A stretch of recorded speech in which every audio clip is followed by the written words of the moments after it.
자, 이런 것들이 이제 대표적인 발열 반응이라고 얘기할 수가 있겠죠. 당연히 몰래 해보고 싶대요. 할 수가 없잖아. 맞아, 문제는 할 수가 없어. 괜찮아. 나는 대학 가면 다 하게 돼 있어. 그 말 불가능해. 아니야. 자, 이렇게 보고요. 자, 물리 변화도 마찬가지지, 얘들아. 물리 변화는 대표적으로 에너지가 높았다 떨어지려면 기체에서 액체로 떨어지면 우리가 액화열이 방출한다 이렇게 얘기하는 거지. 그러니까 액체에서 고체로 이제 굳어버리면은 응고열을 방출한다 이렇게 얘기해 주는 거고, 기체에서 고체로 이제부터 떨어지게 되면은 승화열을 방출했다 이런 식으로 얘기해 주게 되는 거죠. 그래서 대표적인 발열 반응은 뭐 이런 것들이 존재하고 있다. 자, 그 다음에 이제 두 번째는 이제 흡열 반응이지. 자, 흡열 반응은 오늘도 열을 흡수하는 반응이라고 생각하면 좋은 거예요. 그래서 반응에서 어떤 일이 일어나냐면 에너지가 변화를 일으켜야 되는데 부족해. 그래서 에너지 좀 줘 해서 주위한테 에너지를 열 에너지 형태로 뺏어갔다고 보시면 돼요. 그래서 얘는 반응물의 에너지 준위보다 변하려고 하는 생성물의 에너지 총량이 더 커서 에너지가 부족한 상태다라고 생각해주면 되겠지. 그치? 그래서 Y축을 또 에너지 축으로 본 다음에 수업을 하면, 자, 여기에 반응물의 에너지 준위가 생성물의 에너지 준위보다 낮은 거야. 변화가 일어나야 되는데 요만큼 에너지가 필요하다는 거잖아. 없던 에너지를 생성시킬 수는 없는 거고, 주변한테 에너지 좀 주세요 이러면서 에너지를 가져가는 거야. 그죠? 그래서 이만큼의 에너지를 흡수하겠다는 건데 그 에너지 형태가 열 에너지 형태로 흡수한다라는 거지. 그치? 그래서 이게 흡열 반응이다라고 얘기를 해줘요. 자, 똑같아요. 자, 우리가 부호를 먼저 얘기해 볼 건데, 자, 델타 E의 부는 어떻게 돼요, 이제? 양수, 그죠? 여기서 나중에서 처음 빼주는 거니까 양수값이 나오겠지? 그럼 당연히 델타 H의 값도 양수가 되는 건데, 열이 흡수되면 차가워진단 말이야. 그치? 열이 없어져 버렸어. 그 없어진 열을 변화에 써서 다 없어진 거란 말이야. 그치? 그래서 우리는 약속한다. 열은 음수다. 이렇게 약속을 해준다는 거죠. 그죠? 이게 이제 우리가 아까 얘기했던 내용이고. 자, 두 번째, 온도는 이제 어떻게 될까, 얘들아?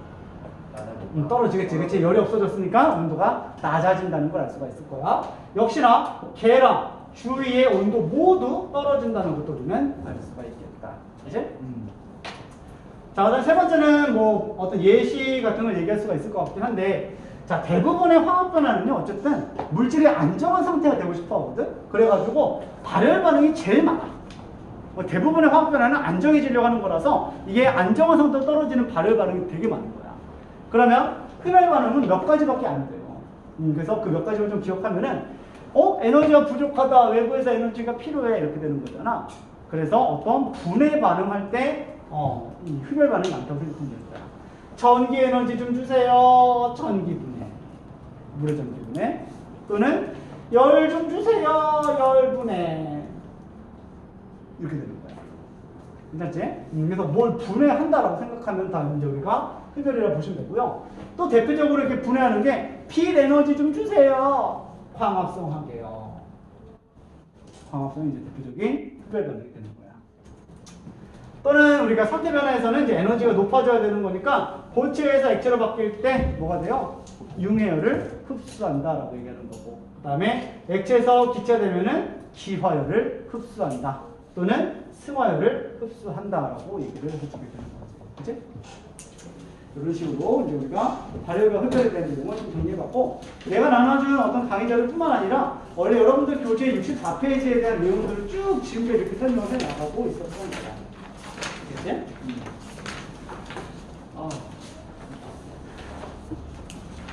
어지러지라군요. 진도가 빨리 안 나가서.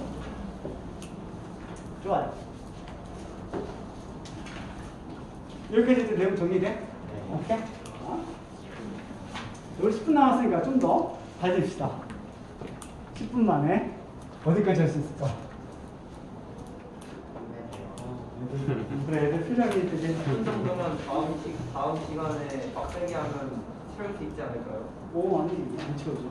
난 지금 마지노선에 서 있다니까? 이제 오늘 할 양은 여기까지 하고 다음 시간에 여기 뒷부분에서 하는 게 사실 이제 복습이 되면서 이제 뭐 배운 게 없는데 무슨 복습이야. 그리고 박수는 너 배운 게 있어도 복습 안 하잖아, 이 새끼야. 어떻게 배운 게 없는데 어떻게 배워도 복습을 안 해. 있잖아. 배운 게 없어서 알 수가 없어. 아니 배운 건 있어도 다만 못 알아듣는 거지. 아, 못 알아듣고 있었어 지금? 아니요. 아니지, 이해되지? 이건 너무 쉽지? 네. 그래. 승민아, 저를 모아놓고 특별 반응에서 있어요. 델타 E가 0보다 커져봐. 뭐? 못 들었어. 흡열 반응에서 델타 H가 0보다 클까 작을까? 모르는 거니 혹시 그걸? 뭔데? 와 그거 넌 알아? 모를 수가 승민아, 있어. 뭔데, 승민아, 뭔데? 0이야 0보다 커 0보다 뭔데 작아. 뭔데? 어? 0이야 0보다 커 0보다 작아. 그러게. 잠깐 뭐라고? 뭐가? 그거를 다시 해야지. 델타 X. 델타 H가? 응. 흡열 반응에서 흡열. 자, 됐고요. 이어서 박수는 열화학 반응식에 대한 내용을 좀 잠깐 얘기를 할게요. 열화학 반응식. 그래서 여러분들 본 교재는 65쪽이고요. 나는 내 자료는 6페이지라고 써있는 거. 이쪽에 대한 내용인데. 자, 화학 반응식이면 화학 반응식이지 열화학 반응식은 뭐냐면, 자, 얘는 이 반응물, 생성물, 그 다음에 뭐 이런 것들 쓰는 것 뿐만 아니라 이 출입하는 열이 얼마큼이 되는지를 표현한 거를 우리는 열화학 반응식 이렇게 얘기해 주는 거야. 그래서 열화학 반응식 이렇게 또 같이 한번 얘기해 봅시다. 자, 그래서 우리가 반응열을 이제 표시하겠다는 건데, 그러면 델타 H나 또는 Q를 좀 표현하겠다는 거잖아. 그치? 가장 많이 쓰는 건 델타 H를 많이 쓰고요. 이거를 좀 구분할 수 있는지 물어보기 위해서 반응열 Q에 대한 내용도 가끔 언급을 해요. 그죠? 자, 한번 이렇게 얘기해 보자. 수소의 연소 반응을 얘기할게요. 그래서 수소랑 산소가 반응해서 이게 뭐 H2가 나온다고 얘기합시다. 그래서 H2가 이렇게 나왔다. 이렇게만 쓰면 화학 반응식이야. 그치? 근데 이때 이 수소의 연소 반응이니까 발열 반응이라는 걸 알 수가 있겠지, 얘들아. 자, 그럼 발열 반응이면은 델타 H는 음수야, 양수야? 성현아? 네. 발열 반응은 델타 H의 부호가 쓱 한번 음수이지 쳐다봐. 않을까요? 어? 맞아. 음수이지 않을까요? 음수죠. 쓱 그쵸? 한번 쳐다봤어. 그리고 Q는 열화학 양수다. 반응식이야 지금 여기. 이런 건 얘기할 수가 있을 거야. 그치? 자, 그래서 그걸 이제 표현하겠다는 건데, 만약에 내가 얘를 델타 H로 표현하고 싶다면, 자, 이렇게 콤마를 찍어주고, 델타 H 값이 얼마다 이렇게 써주면 돼요. 이렇게 써주면 되는 거고, 만약에 나는 반응열로 하고 싶은데 라고 생각하면은 이 생성을 옆에다가 플러스 반응열 Q가 얼마의 값을 나타낸다, 이렇게 표현을 해주면 되는 거야. 알겠죠? 그리고 얘는 발열 반응이니까 당연히 이 값은 음수 값을 나타내고 있을 거고, 얘는 양수 값을 나타내고 있다는 것도 알 수가 있겠지. 그치? 자, 그래서 예를 들어서 한번 해볼게요. 자, 얘가 지금 기체, 그 다음에 얘가 수증기가 만들어진다고 한번 얘기해 볼게요. 그쵸? 그렇게 되면, 자, 두 개의 수소 기체가 산소랑 반응해서 수증기가 나오게 되면, 그때 델타 H는 발열 반응이잖아. 마이너스 한 484kJ 정도 나오죠.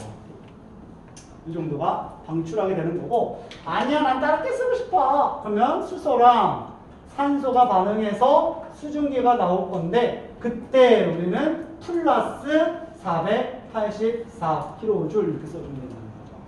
그렇죠? 이게 이제 반응을 Q로 표현한 거고, 얘는 델타 H로 표현했다라고 보시면 되고요. 자, 부호가 반대라는 것도 좀 집중해 주시고, 우리는 델타 H에 좀 더 익숙해졌으면 좋겠다. 알겠지? 이렇게 들어갈 거야. 자, 그래서 열화학 반응식은 그냥 이런 건데, 자, 요거에 대한 몇 가지로 주의할 점, 이런 것 좀 몇 개 얘기해 볼게요. 자, 이렇게 쓰면 사실 엄밀히 말하면 틀려요. 왜냐면, 이 반응열 Q를 이제부터 내가 델타 H를 표현하겠다는 거는, 이렇게 변화가 일어나면서 에너지 차이가 얼마큼 생겼다라는 걸 표현하겠다는 건데, 이때 상태를 안 쓰면 내가, 이 값을 내가 알 수가 없는 거야. 자, 무슨 말이냐면, 이 H2가 생겼는데, 이게 가스가 생긴 건지, 그죠? 아니면 이게 액체, 물방울이 된 건지 알 수가 없다는 거지. 왜냐면 이 기체 상태랑 액체 상태는 에너지 준위가 다르기 때문에 그런 거야. 그치? 그래서 이 반응물의 에너지 준위는 둘 다 뭐 똑같겠지, 지금 얘네들은. 얘네들은 같은데, 얘네들의 에너지 준위는 기체가 더 크다는 걸 알 수가 있는 거야. 그치? 그래서 항상 열화학 반응식에서 중요한 건 뭐냐면, 이 물질의 상태를 반드시 좀 표기를 해줘야 된다는 거죠. 알겠죠? 그러면 여기에 대한 델타 H는 또 다른 값을 갖고 있는 거야. 자, 질문. 이제 기체일 때 마이너스 484라고 나왔는데, 그 절대값만 봤을 때 이 델타 H 값은 이거보다 절대값을 봤을 때 클까 작을까? 크죠. 그쵸? 왜요? 이게 발열이니까 수소와 산소에 대한 에너지 준위가 여기 있을 거고, 그다음 수증기의 에너지 준위는 높으니까 이 정도에 있을 거야. 그치? 이게 수증기에 대한 에너지 충량인 거야. 근데 물은 얘보다 좀 더 어떻다고? 안정하다고. 그치? 그래서 이게 두 개의 H2O 액체 이렇게 쓸 수가 있는 거야. 그치? 그럼 얘네들의 에너지 갭을 보면은 얘는 이만큼 떨어지는 게 지금 484가 떨어지고 있는 거고, 얘는 이만큼이나 떨어지고 있어야 된다는 소리죠. 그치? 에너지 갭이 벌어지고 있다는 걸 알 수가 있는 거죠. 그치? 그래서 얘는 마이너스 572kJ인 거야. 그래서 이 정도의 어떤 에너지 차이가 생기기 때문에 반드시 물질의 상태가 어떤 걸로 떨어지고 있는지를 표기를 해줘야 된다. 알겠죠? 또 하나. 아니, 이 484kJ 열량이 발생했다는 건데, 이 반응식만 보면 어쩌려는 거야? 이게 그래서 얼만큼이 연소됐을 때 나오는 거지라는 거야. 그치? 이 반응식에 있는 이 개수들은 2대 1대 2로 반응한다는 걸 의미하는 거잖아. 반응하는 비를 표현한 건데 도대체 너는 몇 몰이 반응했을 때 나오는 열을 써놓은 거니? 라는 거죠. 그쵸? 그 기준이 뭐냐면 개수예요. 개수. 그래서 열화학 반응식에서는 약속 하나가 딱 들어가는데 뭐냐면 여기서 표현하고 있는 이 열량의 값을 기준 잡을 때 이게 원래 2대 1대 2로 반응하는 게 원래 의미긴 하지만 수소 2몰이 산소 1몰과 완전히 반응해서 수증기가 2몰이 생길 때 484kJ이 발생합니다라는 걸 약속으로 잡아줘요. 그래서 이 개수의 의미가 진짜 이만큼의 양이 반응할 때 나오는 거를 표기해준다라고 보시면 됩니다. 그래서 만약에 내가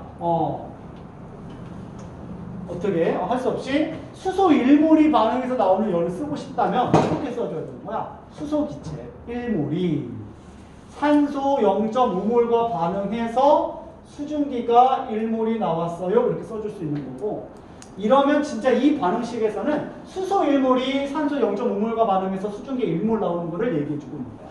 그럼 그때 사용해야 되는 델타 H 값은 마이너스 242kJ라고 얘기를 해줘야 된다는 거예요. 그래서 열화학 반응식에서는 이 반응 개수가 가장 간단한 정수비가 아닐 수 있다는 거야. 결국에 분수 개수를 허용한다라고 기억합시다. 그렇죠? 네, 이걸 분수로 표현한 이유는 이 열량 Q가 지금 얼만큼이 반응했을 때 나오는 걸 표현해주기 위해서 필요한 겁니다라는 거지. 분수 개수를 허용하는 게 열화학 반응식의 특징이 됩니다. 괜찮죠? 그래서 델타 H는 어떤 특징이 있냐면 이 반응식의 개수의 어떤 비만큼 비례해서 이렇게 바뀐단 말이야. 즉 물질이 2몰이 탈 때 이만큼 나오고 1몰이 탈 때 이만큼 나오잖아. 그렇지? 그렇기 때문에 이 델타 H는 물질의 양에 비례하는 성질이구나 라는 거고, 물질의 양에 비례해서 증가하고 감소하는 이러한 성질을 우리는 크기 성질이다 라고 얘기를 해줘요.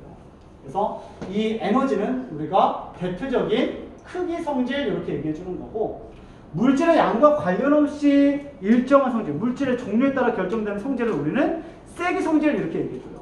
대표적으로 밀도 같은 게 있는 거야. 물이 한 방울이 있든 드럼통이 있든 간에 얘 밀도는 1g/ml로 같거든요. 그치?